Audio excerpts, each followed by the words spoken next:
thing on the right-hand side at the top, you can see start recording. Okay, I did that. Now I Okay. can see that. Okay. Okay, Konrad, how are you doing? I'm doing great, thank you. How about you?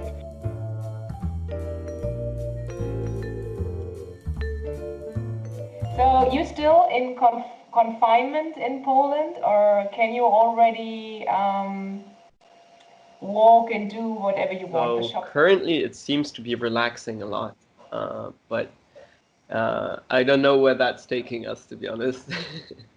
So you are afraid, but you're afraid of what could happen with the virus, but you also aware of that they are probably violating basic rights.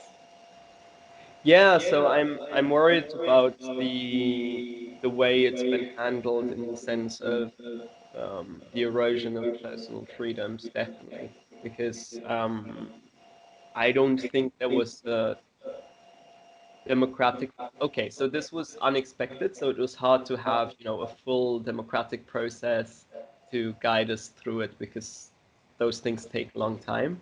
But at the same time, it seemed very unconsulted. Like there was no issue of any consent by the government, so to speak, to do certain things.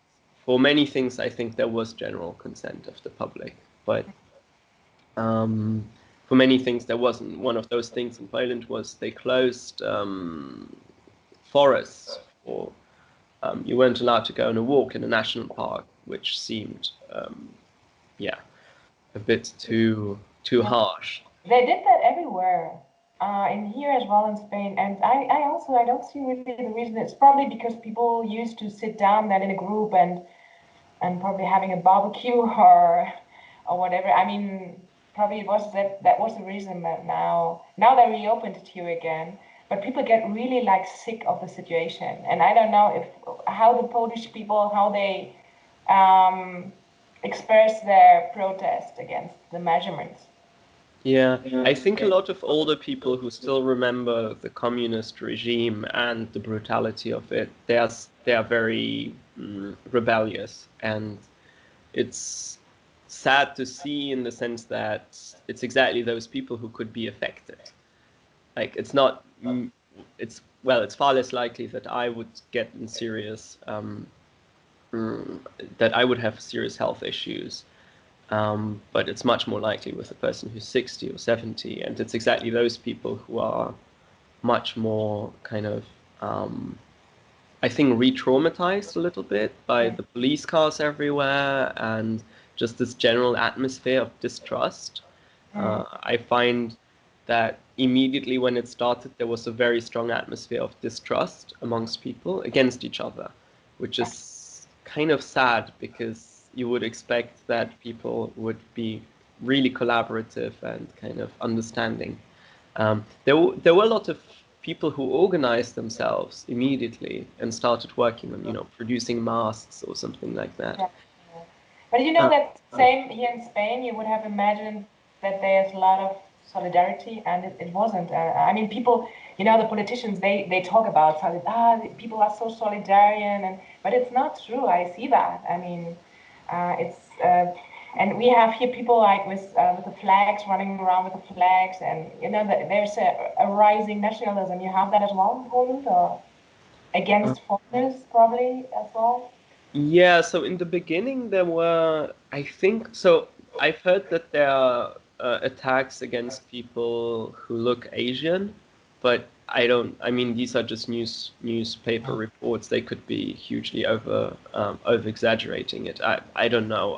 I would imagine that to happen. I mean, I would expect that to happen. Um, but what I was really worried about was people being very aggressive, at least online, towards people who are returning home when the pandemic started. So a lot of Polish people live abroad, or they work abroad, or they were on holidays or whatever. And then when the pandemic started, they all started returning. It was very difficult for them to return because the Polish government made it almost impossible to return safely. I was one of those people who was actually stranded in Armenia in the Caucasus, and it was very, very difficult. Wow. Yeah, It was very, very difficult for us to return. It took us 5 days, and I don't know how much money we spent, probably way too much. And why you wanted to go back, stay there? I mean, I would stay wherever I am and yeah, just but we try would to be still survive. stuck there. So we would still be there, right? We thought Yeah. about it. We very seriously considered it, but then we saw that the same stuff is going to happen there, and then we'd rather be stuck in our own country than in a foreign country with a foreign alphabet where you don't understand anything during a pandemic. Yeah. Um, so yeah, I have a friend from Belarus, from Minsk, and she got stranded, I think, in Thailand, and she stayed, and she was like, yeah, whatever, I'm staying. And now she's in Thailand. Yeah, that's I don't know. It's an adventure. I think I don't know what you think, but I think there are positive parts of all this. Yeah, definitely. So for me, there was a big step because we we we started a new project with my friend, a small tech startup, and it was exactly based on the pandemic. So what we realized was that when you put everyone into one large Zoom call or one large, I don't know, Hangouts or Meet call, it's very unnatural. The way people interact is they form those small groups of 3 or 4 people, and that's how they have conversations. So we realized, well, if you have a group meeting on Zoom, it's doomed to be boring for most people. Maybe there will be 2 or 3 who will do all the talking, but then the rest of them will be just forced to listen. And so we started developing an app that allows people to split and mingle very easily in a much more natural way, switching between groups. When you get bored of one conversation, you can check out another conversation that's going on synchronously. Uh, so What is your background? What did you study? I studied philosophy. Yeah, That's good for everything. yeah, That's exactly. good for doing everything. I mean, uh, but now you want to go full time on the startup? Uh, Yeah, yeah. Tell us So how. What's the name of it? Knitwear, no? Or knit, knit? knit, yeah, Yeah, knit, the yeah, group video call. Yeah. yeah. I'll just 1 second. So yeah, it's called knit, the group video call, and yeah, for now, definitely for this month, I would like to dedicate all my time to that, and then see how that develops. We have this philosophy of failing fast, so if it doesn't work, we want to find out as soon as possible that it doesn't work, so that we don't waste a year or 2 or 3 developing something that is not gonna take off. How is the ambient for startups in Poland? How is is there funding, political support, or private support? Well, I think they're trying to get a lot of support from the government, but I don't believe that's going to work very well because I don't think I don't think you can just throw money at young people and then expect innovation to happen. So I think in Poland it's not a very well developed ecosystem for startups. Actually, I think Berlin or London in Europe would be much more interesting places. You are half German. You plan to to stay in Poland, or it's your country where you want to be the rest of your life, or? Yeah, so I definitely very deeply love Poland, and I love Polish culture, and I love this place, and there are many, many beautiful things about this place. And sometimes I wonder. So a year ago when I returned, well, 2 years ago, when I returned, I said, well, okay, I want to stay here for a bit longer now. But after 2 years, I sometimes wonder whether that was the right choice because, well, the economic situation, but also certain things politically that upset me quite a lot, actually. For instance, Well, I think for a country that suffered so much, there's a surprising amount of intolerance, I think. And yeah, that saddens me. I understand where it's coming from. I understand that it's from very difficult trauma and that it's not easy to overcome those trauma. But yeah, it's not nice to see when you have, I don't know, let's say Um, what's the latest scandal? I think there was a scandal 2 days ago where some papers got leaked. I didn't follow this up, so I don't know. I haven't verified this information, but there was a scandal where some papers have leaked on the Minister of Justice pressuring prosecutors not to prosecute priest pedophiles.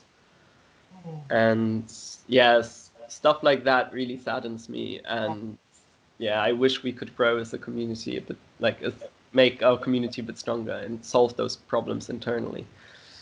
And do you think that Poland will stay in the European Union? Because there's also a movement against the European Union, and now with immigration issues, with the lockdown, the way people do it, with the economic crisis that's going to hit Poland as well.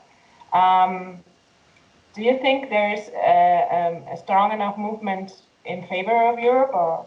No, well, I don't think there's any movement in favor of Europe, but I think people are extremely opportunistic and they just realize that a lot of money is coming in and they have positive associations with the West.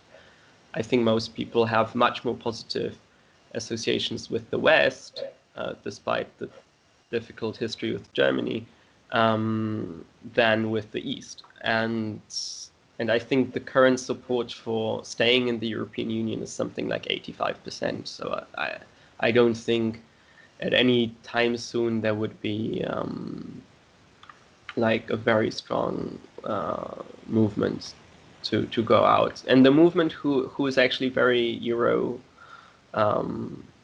philic, I don't know what the word is, Euro enthusiastic, is also quite small. I think roughly the same size as the very strongly Eurosceptic movement, so they kind of balance each other out. So I don't think it's a scenario, or yeah. So what will we, to finish this very nice talk, I mean, you're so similar to your father, the way you talk and everything, it's incredible. Yeah, genetics. Yeah, genetics, yeah. And he told me so much about you, you can't imagine, all the time, and he showed me pictures and everything. You with your girlfriend and everything. So tell me what is the positive thing that you, for your generation, what you will learn from this lockdown and the whole, I mean, somehow climate change and everything is linked to it, and the economic crisis that we're going to face. How that will change your view of your future. Yeah, so I think it's an incredible moment in my life, like to be. I'm 29 now, and I think it's an incredible moment to witness this because I'm still in my formative phase and I still learn a lot, but at the same time I can already do stuff, which I couldn't, let's say, 10 years ago. So it's an incredible moment because my key learning was that we adapt incredibly well. So despite everything is still working. Like people are not starving on the streets, Yeah. essentially. Yeah. And I think that's incredibly beautiful. I mean, there are certainly things that don't work, but for 99%, everything is kind of all right. Like a little bit worse, but it's kind of okay. And we adapted immediately. Like I teach in a school, and I started teaching via Skype or like via, I don't know, Hangouts or whatever, and everything is working. And it's, yeah, okay. That's incredible. So you don't feel, I mean, companies are not rescued, you didn't receive public aid or whatever, there's no rescue package from the state for the whole economy? You're still doing fine, you say? Well, I don't know, but I mean, as long as people are not starving on the streets, I think it's kind of fine. Like, even if companies fall, and I'm sure a lot of companies will fall, I think everything is fine. I mean, there will be a crisis for sure, and I think the current reaction was just having all those stimulus packages will result in more debt for the generation of my children, which I'm very worried about. I don't feel comfortable spending money that's not kind of from my generation's money.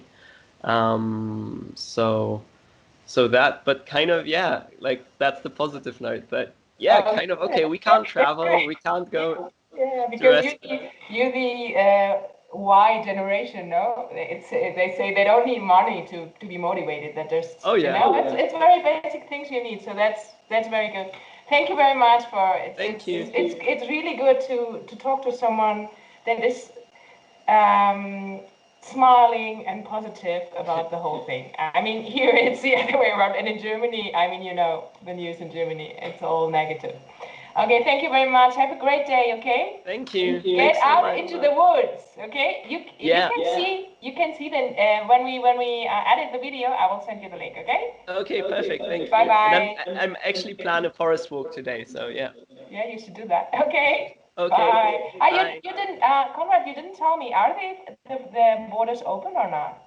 No, the borders are closed for foreign nationals, Okay. which is one of those policies where you just go like, what the hell? It makes no, like, epidemiologically, what is your virus worse than like a Polish person's virus? I don't get it. Like, but yeah. Okay. Okay. So let's hope that it will open soon. Okay. Yeah. Bye bye. Have a Fingers great crossed. day. Bye. Thank you. Bye.